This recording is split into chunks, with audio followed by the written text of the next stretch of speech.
관세는 국가의 과세권에 의해서, 과세권은 뭐야? 그러니까 세금을 세금 부과하는 서비스. 권리. 수입품에 강제적으로 부과되는 세금이다. 자, 여기서 국가 동그라미. 네. 얘가 관세 부과의 주체.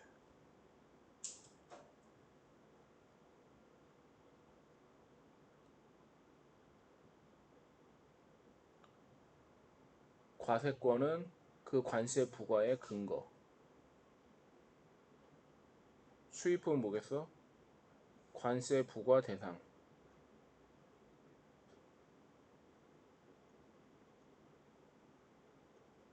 강제적으로 부과한다. 이건 뭐야? 관세 부과에 그 관세의 성격이 되는 거야.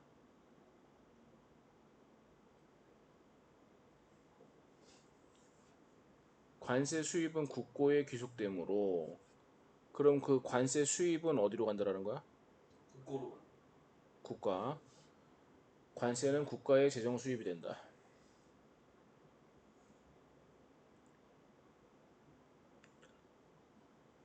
자, 국가가 과세권에 의해서 수입품에 강제적으로 그리고 관세 수입은 국가의 재정 수입원이 된다.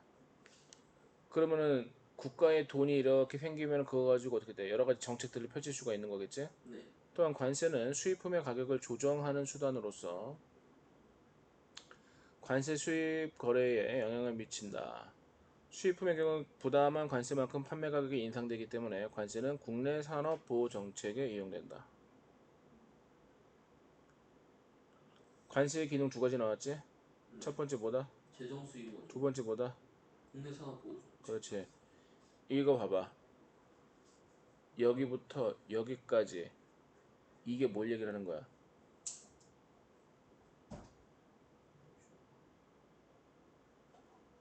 국내 산업의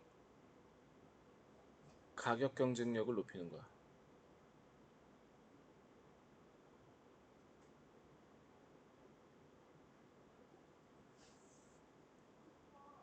그럼 반대로 수입품의 가격 경쟁력을 떨어뜨리는 거지. 떨어뜨려.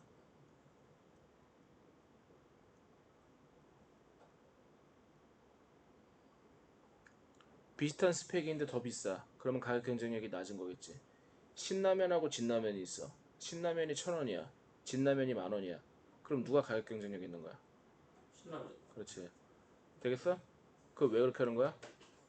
국내 산업 보호. 알겠어? 네. 관세는 조세의 일종이기 때문에 조세의 종류, 납세자, 세율 등 조세에 관한 사항을 법률로 정하도록 되어 있다. 자, 조세의 일종이야. 그래서 조세의 종류, 납세자, 세율 등 조세에 관한 중요 사항을 뭐로 정하도록 되어 있다? 법률로 정하도록 되어 있다. 뭐니까? 조세의 조세 일종이니까. 일종. 그래서 얘는 무슨 주의? 조세 법률주의. 법률주의에 적용을 받는다. 그러나 국내 외적 상황에 따라 신속하게 대처해야 한다는 점, 다른 외국과의 협정으로 제약을 받는 점,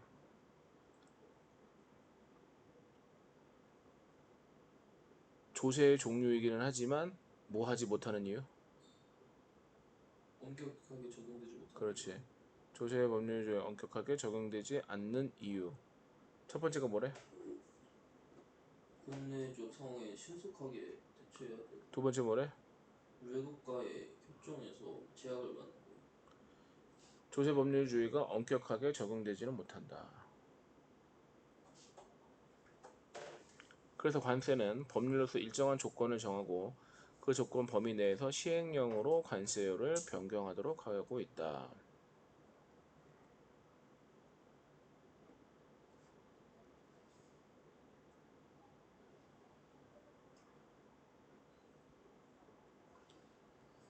자, 요게 관세의 한계.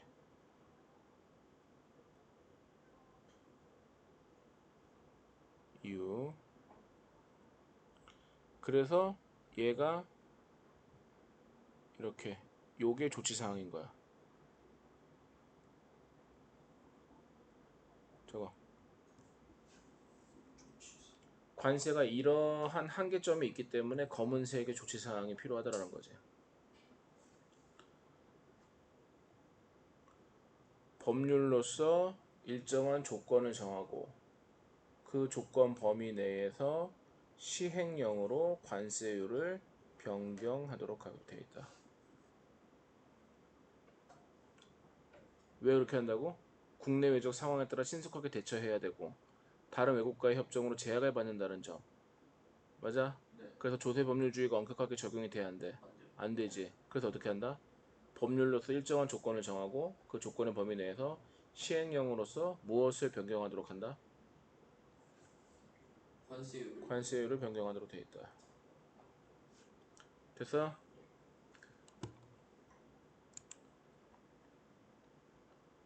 관세는 수입품의 가격 또는 수량을 과세 표준으로 하여 부과된다.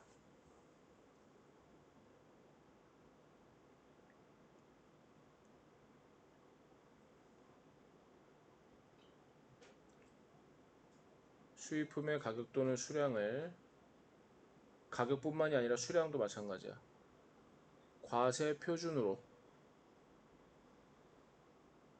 하여 부과된다. 과세 표준이 뭐래? 세액 산정의 기준. 가격을 과세 표준으로 하는 것을 종가세.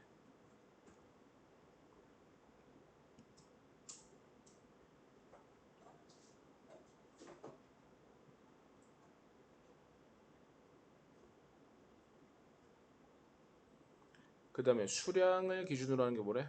종량세. 그러니까 가격 기준하고 수량 기준이 두 가지가 있다라는 거지. 네. 종가세는 가장 일반적인 관세율 형태. 번호 매겨줘야지. 1번이요. 과세 표준이 되는 가격이고, 즉 과세 가격에 백분율로 표시되는 관세율을 곱하여 관세액을 산출한다.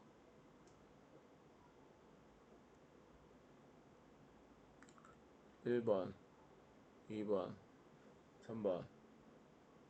왜 표시 안 해? 확인하고 있었어요. 그 다음에 종량세는 수입품의 가격이나 품질 등 그것과 관계없이 수량을 과세 표준으로 한다.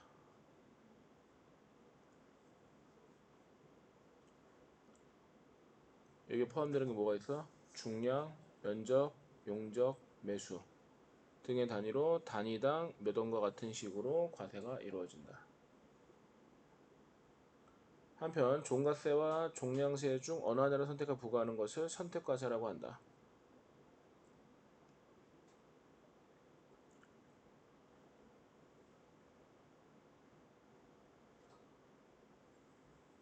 종량세와 종가세를 모두 부과하는 것을 뭐라고 한다? 복합과세.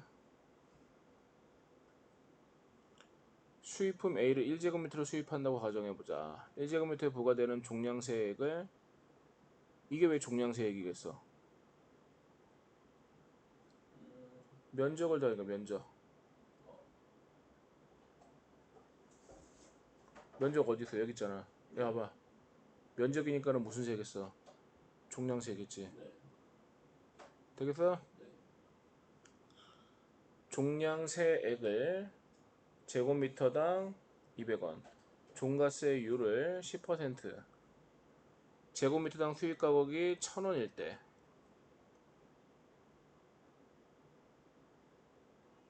제곱미터의 복합관세는 종량세 200원에다가 그 다음에 종가세 100원을 더한다. 왜? 200원 어떻게 나온 거야? 제곱미터당 얼마였고? 100원은 종가세. 200원이었지? 여기 봐봐. 네. 여기 제곱미터당 200원이잖아. 네. 그래서 200원 이거 나온 거고 종가세는 어떻게 나온 거야? 이걸로 적용되는 거잖아. 네. 뭐의 10%겠어? 1,000원에 10%. 네. 알겠어? 이 1,000원은 어떻게 나온 거라고? 1,000원에 10%. 1,000원에 10%가 100원이잖아. 네. 그러면 총 얼마가 돼? 300원이지? 300원이지? 네. 그래서 복합관세에 의한 실효세율은 실제로 낸 거는 몇 퍼센트다? 실제 가격에서? 30%. 30%. 왜? 1,000원 중에 300원을 냈기 때문에. 되겠어? 네. 됐냐고? 네. 선택과세에서는 일반적으로 종량세와 종가세 중 관세가 더 높은 것.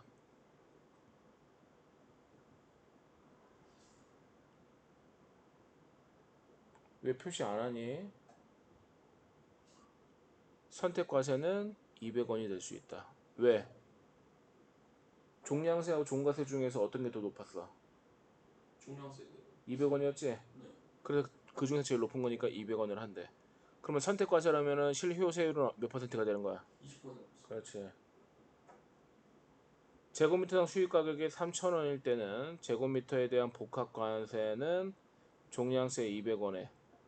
왜? 제곱미터당 정해져 있잖아. 얼마야?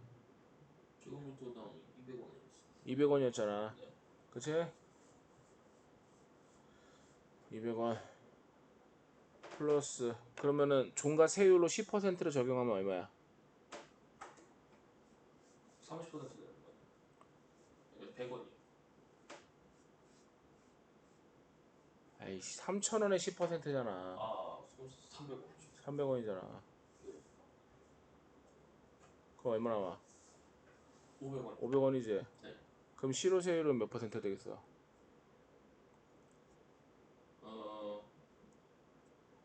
3,000원에 500원 몇 퍼센트요? 잠시만요. 어,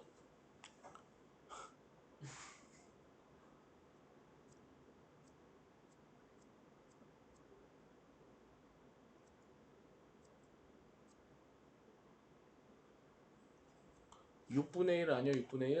네. 6분의 1이면 몇 퍼센트야? 딱 안 떨어지잖아. 예. 아 6분의 1 곱하기 100 하면 얼마요? 100 나누기 6 해봐 얼마요?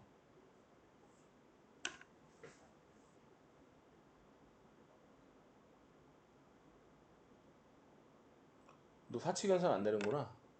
아니, 이거 정확하게 떨어지질 않습니다. 네 그렇지 전화가 안 나눠져. 봐봐 100 나누기 6 하면 어떻게 돼?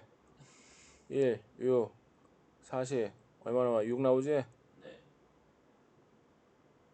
16.6666 나오는 거지 그치? 그럼 대략 얼마? 16.7% 7이. 알겠어? 네.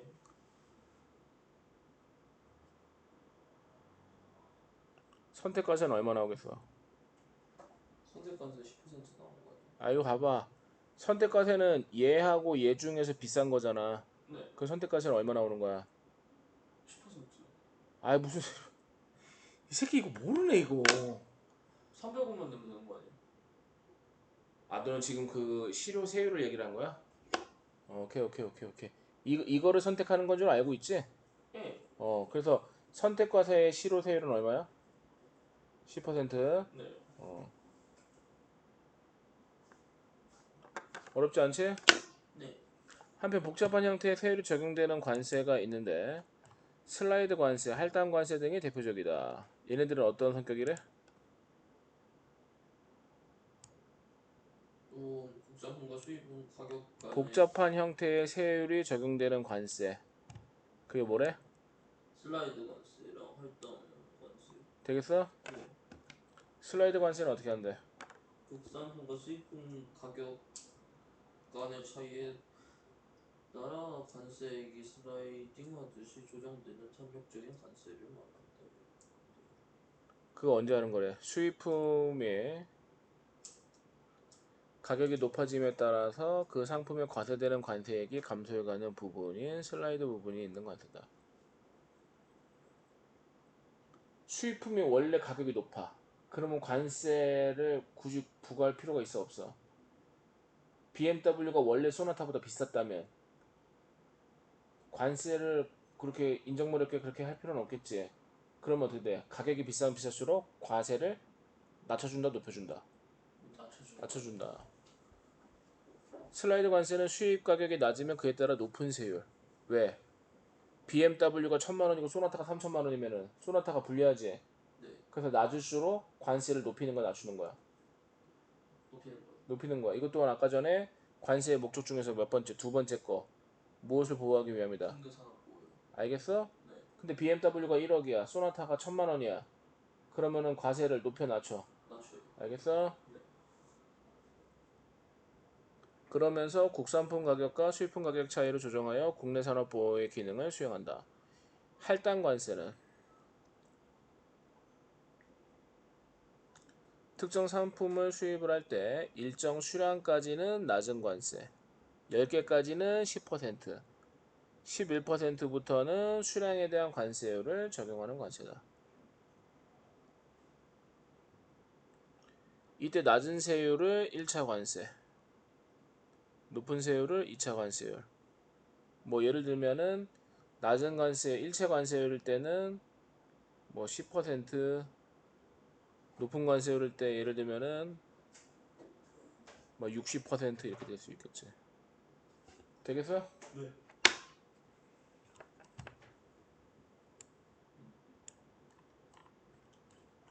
1차 관세율이 적용되는 일정 수량, 즉 관세 할당 수량은 원칙적으로 그 상품의 국내 수량에서 국내 공급량을 차감한 수량이다. 요거 밑줄.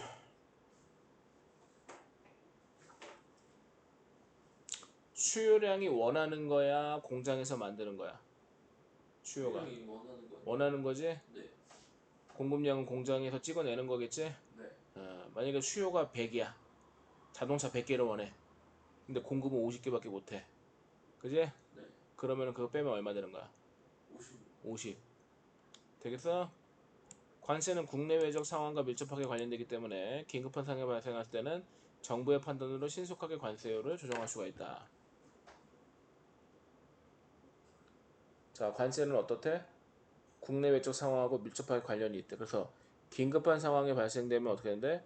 정부의 판단에 의해서 신속하게 관세율을 높이거나 낮출 수 있대. 이것을 뭐라고 한대? 긴급관세라고 한대. 긴급관세는 수입품의 가격이 급격하게 하락하는 상황에서 그러면 현대자동차한테 좋아 안 좋아? 안 좋아요. 그 상품의 수입이 증가하는 현상이 일어날 때 외국 상품의 수입 증가로 이와 동일한 혈감하는 상품을 생산하는 국내 산업이 중대한 손해를 입을 때 그때 그러니까 갑작스럽게 뭔가 현대자동차에 불리한 상황이 벌어질 때 그때 이 긴급관세를 발동한다라는 거야. 되겠어? 긴급관세 발동 상황은 이해 됐어? 현대국가는 모든 상품에 일률적인 관세를 부과하기보다는 각국의 상품의 관세 결정 방식을 다르게 적용하고 있다.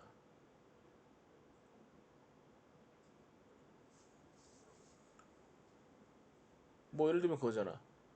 미국이 인도하고 브라질한테 여기서 나오는 제품들 얼마? 50% 매긴단 말이야. 근데 한국은 20% 매긴대. 이거 똑같아? 관세가? 관세 똑같아? 아니요? 다르지? 네. 한국은 미국이 우방국이란 말이야. 그나마 그래서 조금 낮춰준 거야. 상품의 가격을 변화시킬 때 외국의 수출 보조금이나 장려금이 지급되어 생산된 상품이 국내에 수입되어 국내 산업에 피해를 주는 경우. 자, 요 말이 좀 이해가 안 될 거야. 외국에서 수출 보조금이나 장려금이 지급된다. 이게 뭔 얘기냐?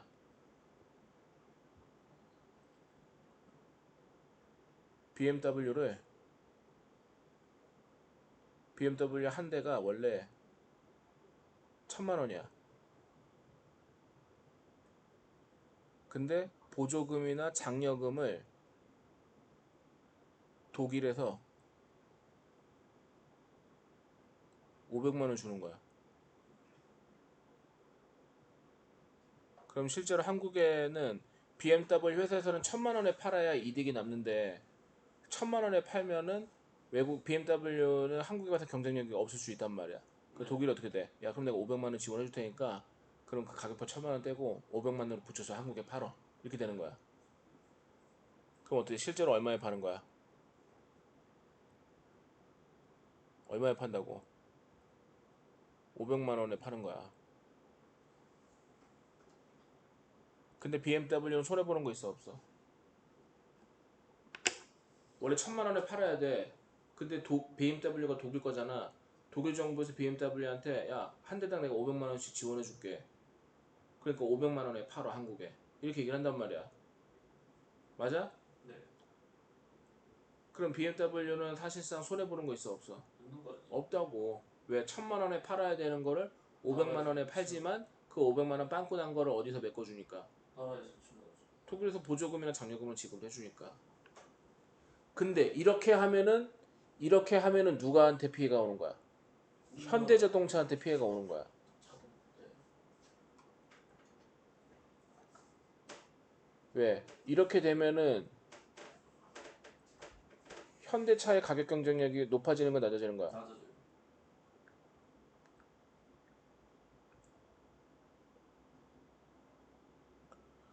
부당하게 염가가 싼 가격. 판매된 상품이 국내 수입돼 국내 산업에 손해를 입히는 경우 관세와 관련한 다양한 상황들이 벌어지고 있기 때문이다. 그러면 지금 이렇게 보조금 주는 거는 정당한 방법이라는 거야? 부당한 방법이라는 거야? 부당하게잖아, 부당하게. 네. 또한 관세는 무역 상대 국가의 무역량에만 영향을 미치는 것이 아니라 무역량에도 영향을 미치고 플러스 국내 정제 및 세계 경제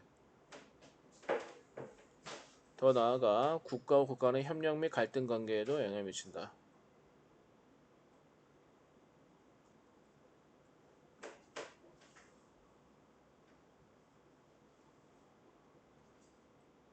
자, 여기 뭐라고? 관세가 미치는 영향.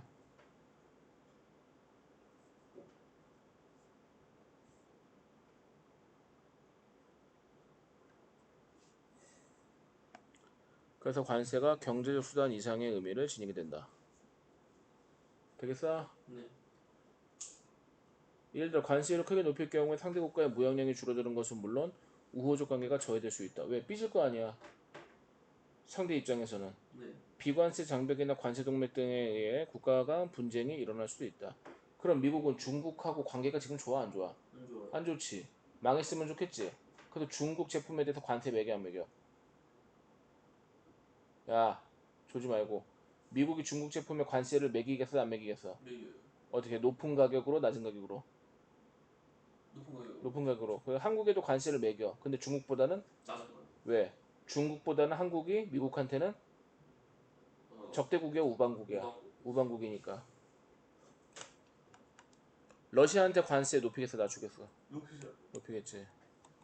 근데 중국하고 러시아를 둘 다 상대할 수는 있어 미국이. 근데 둘 중에 하나 나라는 망했으면 좋겠어. 그럼 이간질 작전을 펼치겠지. 그럼 어떻게 돼? 중국이든 러시아든 한 나라는 관세를 높이고 하나는 낮출 수도 있겠지.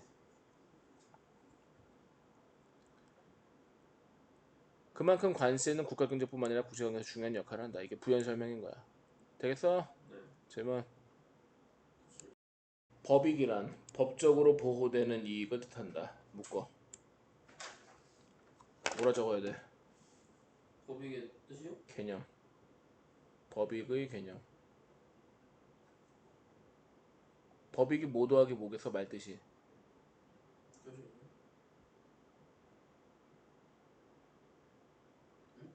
법적으로 보호되는 이익이라는 뜻이잖아. 여기에는 생명, 신체, 재산, 명예 등이 포함된다.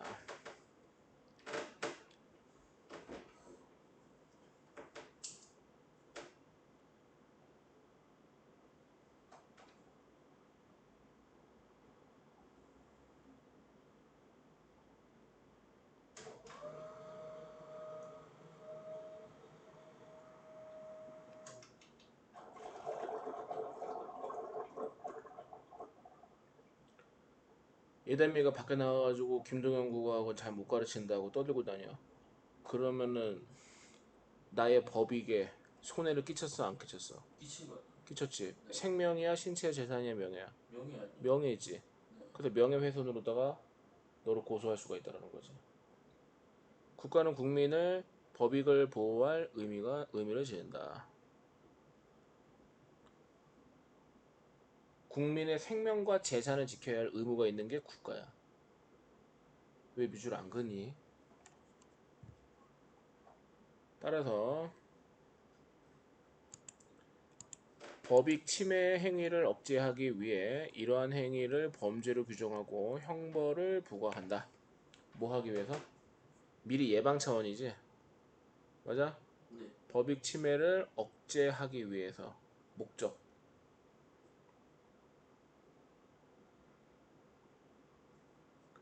그래서 뭐 한대?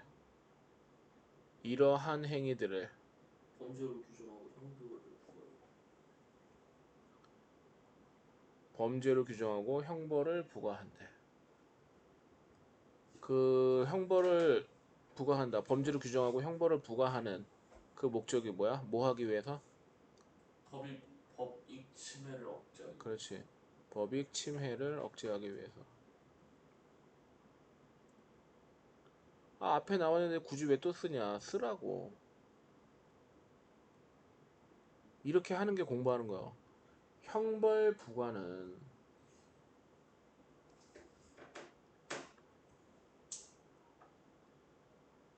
국가 공권력에 의한 범죄자의 법익 제한이라는 결과를 초래한다. 그러니까 경찰이 어떻게 돼? 범죄자의 손에 수갑을 채워가지고 자유권을 박탈할 수가 있는 거야. 헌법에 의하면 어디에 의하면? 헌법이에요. 헌법. 국가는 정당한 목적을 실현하기 위해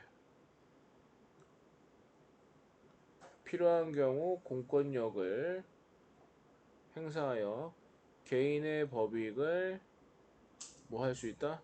제한할 수 있다. 그럼 이때 이 개인은 어떤 개인이야? 법익을 침해당한 개인이야? 침해한 개인이야?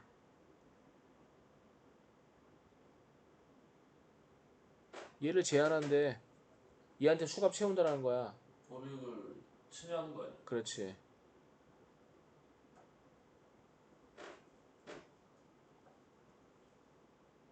그럼 그 사람도 수갑을 채울 수 있다는 거야.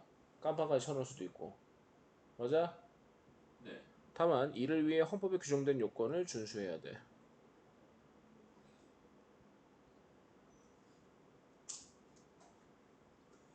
자, 이것은 뭘 말하는 거야? 요거 말하는 거야, 요거. 요거를 A라고 하자. 이것이 A가 되는 거야.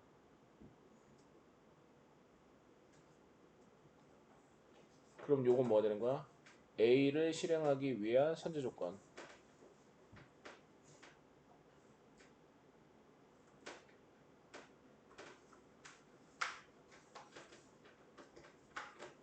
우선 그럼 여기부터 뭐겠어?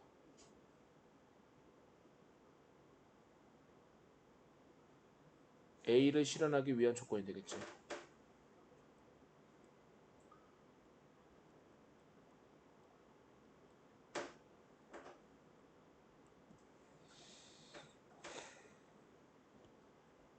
법익 제한의 사유와 그 구체적인 내용이 국회에서 제정된 법률로 미리 규정되어 있어야 돼. 그러니까 헌법에 있어야 돼. 또한 보호 대상 법익과 이러한 보호를 위해 제한되어야 하는 다른 법익 간의 균형이 맞아야 하므로 국민의 법익은 필요한 경우에 최소한 제한되어야 돼. 이걸 비례 원칙이라 하고 형벌 부과도 법익 제한에 해당하므로 법률상의 근거가 있어야 돼. 이걸 죄형 법정주의라고 하는 거야. 죄형 법정주의라는 거는 A를 실현하기 위해서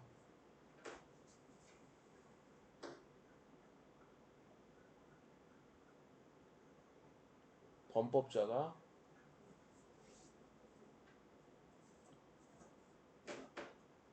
행위가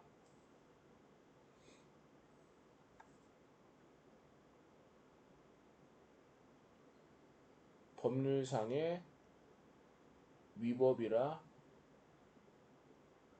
명시돼 있어야 돼. 근데 만약에 예를 들어서 내가 예담에 뺨싸대기를 때렸어. 아무 이유 없이. 응. 묻지마 폭행을 했단 말이야. 근데 법률상에 묻지마 폭행에 대한 내용이 하나도 없어. 한 글자도 없어.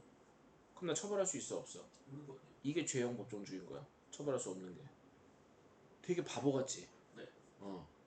그게 죄형 법정주의인 거야. 그게 법률이 없어. 그래서 어떻게 돼? 뒤늦게 소급적용이라는 거를 만들 수도 있는 거야. 근데 지금 예담이가 나한테 뺨싸대기 맞으면 너무 억울하잖아. 무차별 폭행 당했는데. 그래서 어떻게 돼? 예담이 아버님이 이제 국회의원들한테 부탁을 한 거야. 아 이거 저기 묻지마 폭행한 거 이거 위법한 거 아니냐고. 근데 그 법률이 없어가지고 우리 아들이 되게 억울하게 됐다. 그러니까 아 맞습니다. 아 그 저기 국회의원들 저기 법 좀 만들어 달라고 만들었어. 근데 나한테 뺨싸대기 맞은 게 오늘이야. 근데 법을 내일 만들었어. 그럼 뭐 그럼 적용되겠냐 안 되겠냐? 안 되겠지. 근데 소급 적용이라 해. 소급 적용 뭐야? 조금 적용이 그 되는 법을 만든 거는 내일이지만 그 전에 있었던 것도 적용을 시킨다. 이게 소급 적용인 거야. 뭔 말인지 알겠어? 범죄에 해당하는 행위와 이에 대한 형벌을 규정한 법률의 내용은 비례 원칙에 부합해야 된다. 뺨싸대기 한 대 때리면은 벌금 1,000만 원, 두 대 때리면은 2,000만 원, 세 대 때리면은 3,000만 원 이런 거 말하는 거야.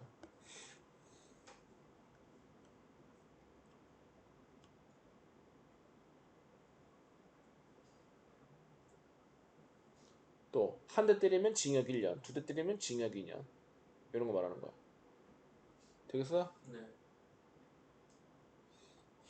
국가가 국민에게 형벌을 부과하려면 범죄 행위의 내용인 구성 요건과 각각의 구성 요건에 따른 형벌의 구체적인 내용이 반드시 법률로 규정되어 있어야 하는데 우리 방금 전에 설명한 게 뭐야? 죄형 법정주의인 거야. 형벌을 부과하려면 뭐 해야 된대? 그 범죄 행위의 내용이 법률에 기록돼 있어야 돼. 어떻게? 구성 요건. 각각 구성 요건에 따른 형벌의 구체적인 내용. 이것이 법률로 규정되어 있어야 된대. 그럼 법률로 이게 규정이 안 돼 있어. 그럼 처벌할 수 있어 없어? 안 되는 안 된단 말이야. 네.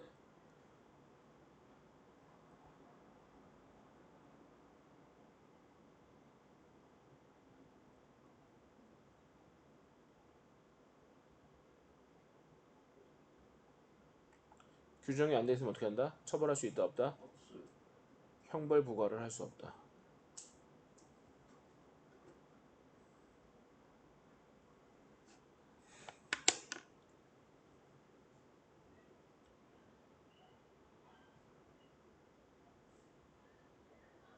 지금 사람을 죽이는 범죄 행위에 대해서는 형벌을 부과하는 게 있어 없어? 있어요. 있지. 조선시대에도 있었을까 없었을까? 있어요. 있었어. 그런데 조선시대 주인이 자기 집의 소유의 머슴들을 죽였어. 그거는 처벌하지 않는다고 했어. 그런 그 법률은 없단 말이야. 뭔 말인지 이해돼? 그러니까 이 법률 규정이라는 건 어때? 시대에 따라 변해 안 변해? 변하는 거지. 또한 범죄와 형벌의 형벌에 대한 규정한 법률에 대해서도 비례 원칙이 규정된다. 적용된다. 비례 원칙. 범죄에 상응하는 형벌이 부과되어야 한다. 무슨 원칙? 비례 원칙 적용. 즉 중요한 법익을 침해하는 범죄일수록 무거운 형벌. 비례적으로다가 네. 같은 법익에 대한 범죄라면 법익 침해 정도가 클수록 더 무겁게 처벌해야 된다. 자, 무거운 형벌은 어떤 애야? 중요한 법익을 침해하는 범죄. 같은 법익에 대한 범죄라면 법익 침해 정도가 클수록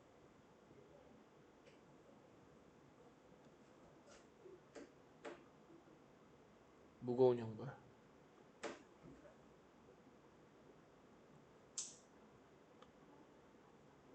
또 또한 어떤 행위가 비도덕적이라는 이유만으로 처벌할 수는 없다.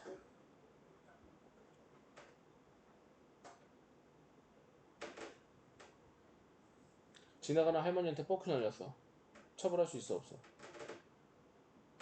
없지 않아요? 없는 거야 그런 거. 법익을 침해하는 행위이더라도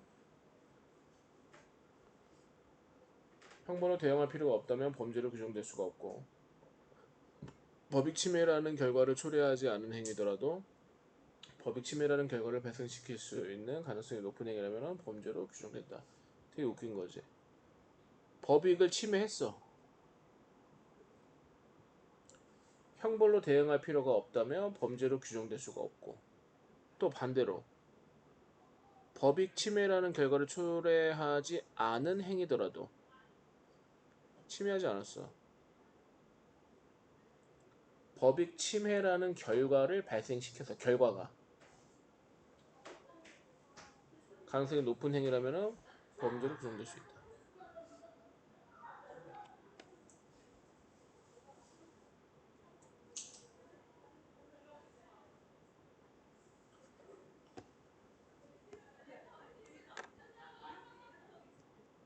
전자의 예로서, 전자가 이거 되는 거야. 타인의 재산을 파손하여 못쓰게 만들었더라도, 그럼 뭐 한 거야? 법익 침해 한 거야 안 한 거야?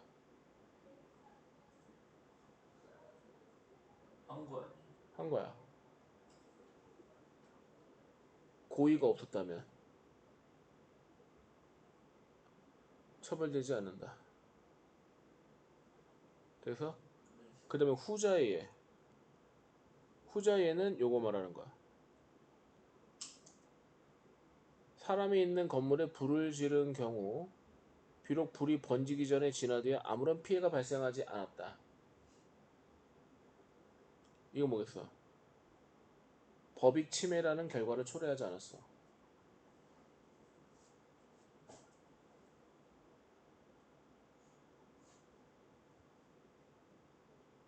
가능성이 있으니까 처벌. 그렇지. 법익 침해가 없었다 하더라도 뭐가 있었다면은 가능성이 있었다면 그러면 처벌한다 못한다? 할 수 있어. 처벌. 그렇지.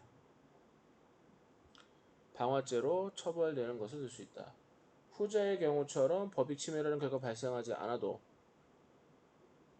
성립하는 범죄를 위헌범이라고 한다.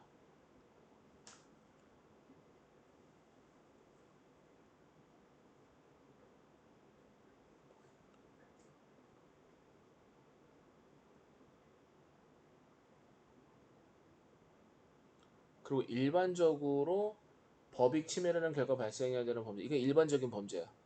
그럼 뭐라고? 침해범. 이게 일반적인 거야. 위헌범은 법익 침해를 안 했는데 그럴 가능성이 있어서 처벌을 해. 걔가 위헌범이고, 침해범은 우리가 일반적으로 침해한 애들. 됐어? 네. 그 다음에 미수범. 범죄 행위를 완성하지는 못했어. 1번. 고의로 범죄 행위를 하기 시작하는 것을 뜻하는 실행 차수가 인정이 됐어. 2번. 걔 뭐라고 하는데? 미수범. 내가 사람을 칼로 찔러 죽이려고 그랬어. 그치? 그래서 이마트 가가지고 칼을 샀어. 그 칼날을 날카롭게 갈았어. 근데 죽이려고 하는 사람 뒤로 쫓아갔어. 찌르기 직전에 하지 말아야지. 칼을 버렸어. 찌르기 직전에. 그럼 뭐 된다? 미수범이 된다고. 되겠어? 이에 비해 범죄 행위를 완성한 경우를 기수범이라고 한다. 지금 이제 미수범하고 기수범 차이 알겠어? 네.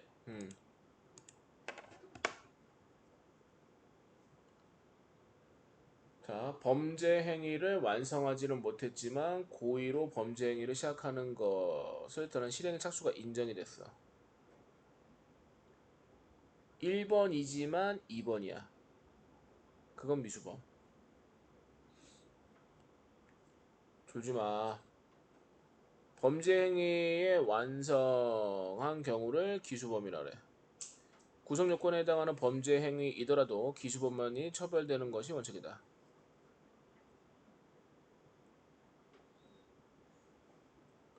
따라서 미수범이 처벌되려면 우선 특정한 범죄 구성 요건에 대해서는 미수범도 처벌한다는 내용이 규정되어 있어야 돼. 이것도 죄형 법정주의 아니겠냐? 네.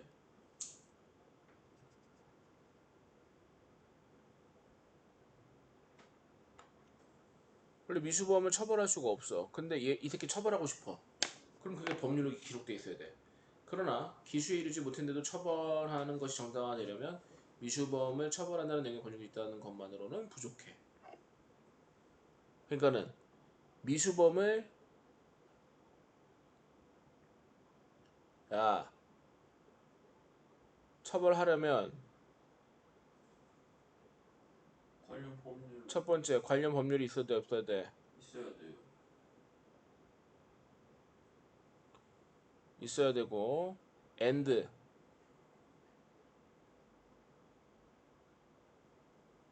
비례 원칙이 적용돼야 돼.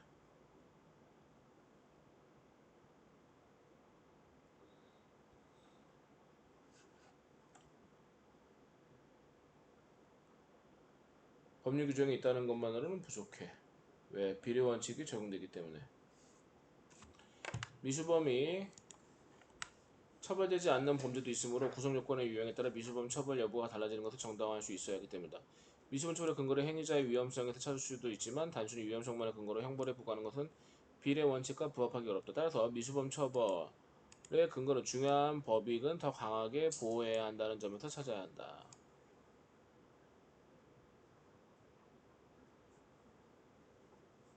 별표. 이것도 무슨 범을 처벌하기 위한 방법? 지금 무슨 범하고 있어? 미수범. 저거 여기까지 체크하고 법률에 근거해야 되고 또 비례 원칙에 따라서 미수범이긴 하지만 어떻게 돼? 중요한 법익은 더 강하게 보호해야 한다. 이런 측면을 적용시킨다라는 거야. 법익의 중요성이 클수록 이에 대한 침해를 방지할 필요성이 커지므로 실행의 착수 단계부터 형벌을 부과함으로써 어떻게 한다고? 실행의 착수 단계 형벌을 부과해. 왜? 법익의 중요성이 클수록 침해를 방지할 필요성도 커지기 때문에. 그래서 실행의 착수 단계까지 들어갔어. 실제로 찌르진 않았어. 에? 그렇다 하더라도 처벌할 수 있다 없다? 있다 없다? 있다. 요거 몇 줄만 하면 끝나는데도 자꾸 졸면은 너 일찍 안 끝내준다. 이렇게 본다면 다수의 사람의 생명을 해칠 수 있는 중대한 범죄에 대해서는 침해범뿐만 아니라 위헌범의 경우에도 미수범을 처벌 대상으로 삼을 수가 있는 것이다. 어떤 경우? 중대한 범죄에 대해서 중대한 범죄. 어떤 중대한 범죄? 다수의 사람을 죽일 그렇지. 다수의 사람의 생명을 해칠 수 있는 중대한 범죄. 아무도 다친 사람이 없다. 아무도 다친 사람이 없어. 계엄령 선포됐을 때. 근데 계엄이 성공했으면 어떻게 됐겠어? 수많은 사람들이 죽을 뻔했었지, 그치? 그치? 그런 경우 처벌할 수 있다 없다? 있는 거야. 또 한 가지, 아무도 안 죽고 아무도 안 다쳤어. 근데 내가 폭탄, 사제 폭탄을 제조를 했어. 성북구를 다 날려버릴 수 있는 정도의 파괴력이야. 그걸 내 방에서 제조를 했어. 그래서 그거 들고 나가가지고 서울시청 한번 터트리면은 그거는 이제 성공하는 거야. 근데 난 어떻게 돼? 시행만 안 했을 뿐이지. 그 위법한 행위를 착수는 한 거야, 안 한 거야? 한 거야. 한 거지. 그럼 처벌할 수 있어, 없어? 있는 거야. 있는 거야. 왜? 실행에 옮기진 않았지만 그게 어떤 범죄니까. 중대한 범죄. 그렇지. 다수의 사람을 뭐 할 수 있는? 죽이. 해칠 수가 있는. 그래서 방화죄는 위헌범에 속하는 범죄야. 방화죄는 위헌범에 속하는 범죄지만 사람의 생명을 침해 가능성이 큰 경우에는 미수범도 처벌이 된다. 그러니까 실제로 불을 질러도 처벌받고 불을 지르지 않는데 가능성이 있어 그럼 처벌받는다는 거야. 예컨대 일반적인 물건에 대한 방화와는 달리 사람이 머무는 건물에 대한 방화는 미수범도 처벌 대상이 될 수가 있다. 그러니까 쉽게 말하면 그거야. 내가 여기 그 성북천에 있는 다리 난간에다가 불을 질렀어. 이건 괜찮아. 불을 지르려고 했었어. 거기서 휘발유 뿌렸어. 그럼 아무도 안 다치잖아, 그렇지? 가능성 있어? 없단 말이야. 근데 아파트 1층에다가 석유를 뿌리려고 했었어. 아니 근데 다리에다가 뿌리는 것도 처벌받지 않나? 좋아, 다리 빼고 바다 한가운데, 바다 한가운데, 바다 한가운데. 그럼 되지? 그 기름 뿌리면 안 되지 않나? 그러니까 형법상의 미수범에는 장애미수가 있고 미수범의 종류 중지미수, 불능미수 세 가지가 있다. 1번, 2번, 3번. 진짜 마지막 문단이야. 좀만 참어. 한 번이라도 졸면은 너는 이따 10시 간다. 잠이 났겠습니다. 그렇겠지? 장애미수란 이럴 때는 이런 거 하나씩 체크를 먼저 해놔. 장애미수 있고 중지미수 어디 있어? 잠시만요. 중심에서 아래에 있어.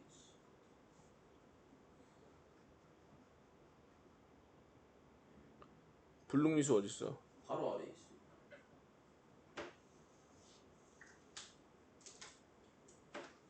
장애미수란 범죄자가 범행을 완성하려는 의도로 실행에 착수를 했으나 완성하지 외부적인 사정이 중요해. 미수에 그친 경우를 뜻한다. 내가 불 지르려고 했는데 비가 쏟아진 거야. 그럼 내 의지대로 안 한 거야? 아니면 비 때문에 어쩔 수 없이 못한 거야? 어쩔 수 없이. 그래, 이게 장애미수라고. 이에 비해 중지미수는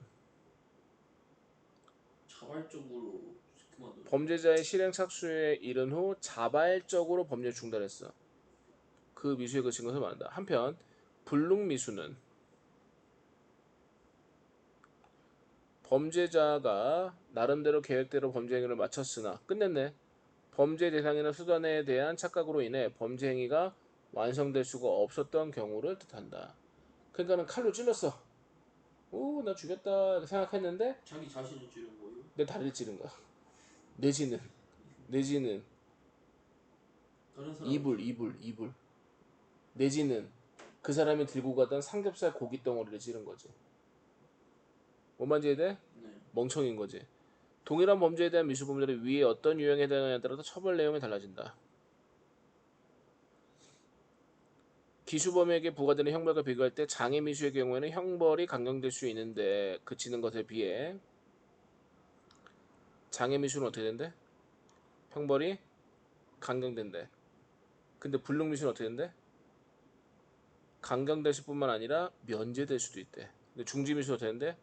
형벌이 반드시 강경되거나 면제되어야 하는데 잘못된 생각으로다가 일단 범죄 행위 실행 착수했더라도 범죄 완성 전에 자발적으로 범죄 행위를 그만둔 것에 대한 보상을 제공함으로써 법에 침해하는 결과 발생을 방지하기 위해서이다.